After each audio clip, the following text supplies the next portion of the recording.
السلام علیکم، S M news کے ساتھ میں ہوں مقدر رضا۔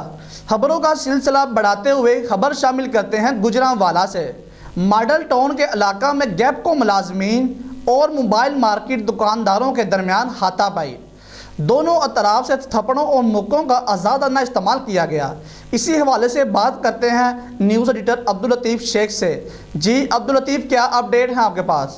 جی، تھانہ ماڈل ٹاؤن کے علاقہ موبائل مارکیٹ میں کام کے دوران گیپکو ملازمین سے سی سی ٹی وی کیمرے کی تاریں کٹ جانے سے دکانداروں اور گیپکو ملازمین میں ہاتھا پائی ہو گئی۔ گیپکو ملازمین اور دکانداروں نے ایک دوسرے پر تھپڑوں اور مکوں کا آزادانہ استعمال کیا۔